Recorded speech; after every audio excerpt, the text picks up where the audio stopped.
নমস্কার, কেমন আছেন সবাই? আশা করি আপনারা সবাই খুব ভালো আছেন। আমিও খুব ভালো আছি। 2026 সালের 6 মাস কাটিয়ে দিয়েছেন, আর মাত্র 6 মাস বাকি রয়েছে 2026 সাল শেষ হতে। জুলাই 2026 থেকে ডিসেম্বর 2026 তুলা রাশি বা তুলা লগ্নের জাতক জাতিকাদের কেমন যাবে, শরীর স্বাস্থ্য কেমন থাকবে, বিদ্যা, ব্যবসা, বিবাহ, প্রেম ভাগ্য, কর্মভাগ্য, তার সঙ্গে আয় ভাগ্য কেমন হবে, বিস্তারিতভাবে আজকে ভিডিওতে আলোচনা করব। সুতরাং ভিডিওটি শেষ পর্যন্ত দেখার অনুরোধ রইল। আমি জ্যোতিষী দেবদূত এই ছোট্ট অনুষ্ঠানে আপনাদের প্রত্যেককে স্বাগত জানাই। প্রথমে আপনাদেরকে জানিয়ে দেব জুলাই মাসে গ্রহের ট্রানজিট কি রয়েছে, কোন গ্রহের অবস্থান কোন রাশিতে বা কোনভাবে থাকছে তুলা রাশি বা তুলা লগ্ন সাপেক্ষে। পঞ্চমভাবে রয়েছে রাহুর অবস্থান, ষষ্ঠভাবে শনি, অষ্টমে মঙ্গল, নবমভাবে রবি, দশমভাবে শুক্র, বুধ এবং দেবগুরু বৃহস্পতির অবস্থান, আর একাদশভাবে রয়েছে কেতুর অবস্থান। তো প্রথমে জেনে নেব আগামী 6 মাস শরীর স্বাস্থ্য কেমন থাকবে তুলা রাশি বা তুলা লগ্নের জাতক জাতিকাদের। পঞ্চমভাবে রয়েছে রাহুর অবস্থান। 6 ডিসেম্বর পর্যন্ত রাহু পঞ্চমভাবেই অবস্থান করে থাকবেন এবং কেতু একাদশভাবে অবস্থান করে থাকবেন 6 ডিসেম্বর 2026 পর্যন্ত।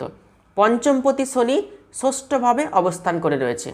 জয়েন্ট পেন, কাঁধের মধ্যে কোথাও সমস্যা, কাঁধের মধ্যে ব্যথা ব্যথা অনুভব হওয়া, শোল্ডার পেন, মাসেল পেন, লিভারের সমস্যা, গ্যাস অ্যাসিডিটির সমস্যা, ইনডাইজেশনের সমস্যা, এগুলো কিন্তু আগামী 6 মাস হতে থাকবে তুলা রাশি বা তুলা লগ্নের জাতক জাতিকাদের। এছাড়া যাদের ক্রনিক ডিজিজ রয়েছে সেই ক্রনিক ডিজিজেও কিন্তু ভুগতে হবে তুলা রাশি বা তুলা লগ্নের জাতক জাতিকাদের। মাঝে মাঝে অলসতা আসবে, পরিশ্রম করতে ইচ্ছা করবে না, কাজ করতে ইচ্ছা করবে না, ব্যাস এটুকুই। আর শরীর স্বাস্থ্য নিয়ে বিশেষ চিন্তাভাবনার কিন্তু কোনো কারণ নেই। এরপর আসবো যে সমস্ত বিদ্যার্থীরা রয়েছেন তাদের পড়াশোনা আগামী 6 মাস কেমন যাবে। তুলা রাশির জাতক জাতিকা যারা যে সাবজেক্ট নিয়ে পড়াশোনা করছেন তাদের কোথাও না কোথাও একটু কনফিউশন তৈরি হচ্ছে। আপনাদের মনের মধ্যে একটা অস্থির মনোভাব, চঞ্চলতা, বিচলিত হয়ে যাওয়া, আপনি যে সাবজেক্ট নিয়ে পড়াশোনা করছেন সেই সাবজেক্ট নিয়ে পড়াশোনা করলে ভবিষ্যতে এগোতে পারবো তো, ভবিষ্যতে এস্টাবলিশড হতে পারবো তো, এই রকম একটা আশঙ্কা, একটা প্রশ্ন চিহ্ন আপনাদের মনের মধ্যে কিন্তু রয়েছে। আমি বলবো বিচলিত হবেন না। যে যা সাবজেক্ট নিয়ে পড়াশোনা করছেন, যেখানে ভর্তি হয়েছেন সাবজেক্ট নিয়ে, সেই পড়াশোনাই করুন। আপনাদের কনসেন্ট্রেশন ঠিক রাখুন, অস্থির হবেন না, দেখবেন আপনাদের কেরিয়ার কিন্তু ঠিক তৈরি হয়ে যাবে। 6 ডিসেম্বর পর্যন্ত রাহু পঞ্চমভাবে অবস্থানের জন্য মানসিক অস্থিরতা, চঞ্চলতা এগুলো প্রচুর পরিমাণে থাকবে। অতএব নিজেকেই কন্ট্রোল করে রাখতে হবে, অস্থিরতা একদমই কিন্তু আনবেন না। পড়াশোনার বিষয়ে আরেকটি কথা বলবো, কোনো বিষয় নিয়ে আপনি কোথাও অ্যাডমিশন নিতে পারেন।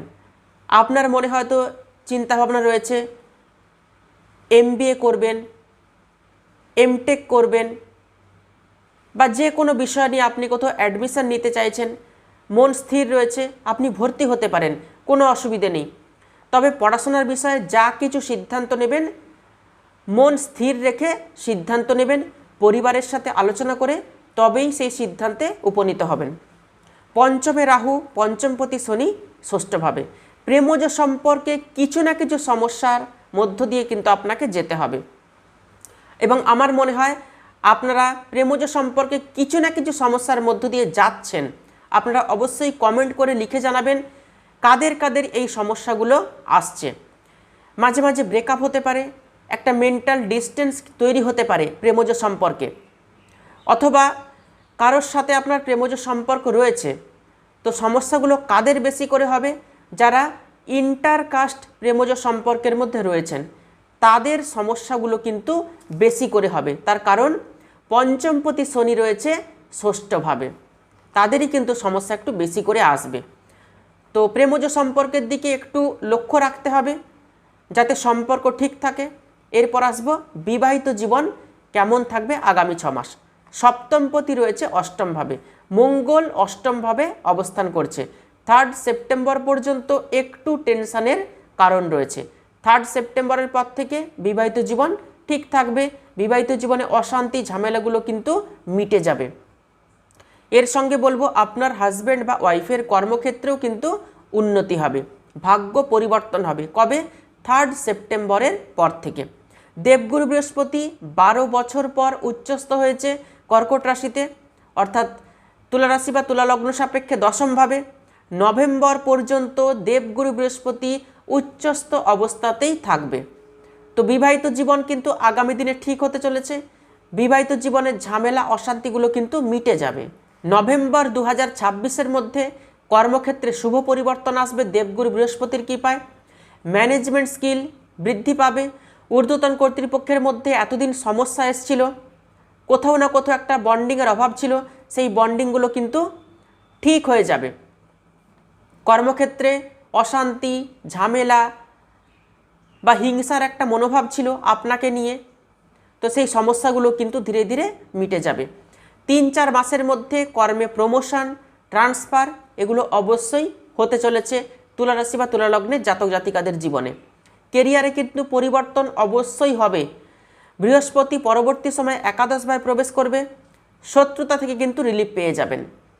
যারা ঋণের সমস্যায় ভুগছেন, ঋণ কিছুতেই পরিশোধ করতে পারছেন না, বা যারা ঋণ নিতে চাইছেন তারাও কিন্তু ঋণ নিতে পারবেন আগামী দিনে। রাশিপতি শুক্র 3 সেপ্টেম্বর প্রথমভাবে প্রবেশ করবে। পুরো সেপ্টেম্বর মাসে কিন্তু প্রথমভাবেই শুক্রের অবস্থান থাকবে।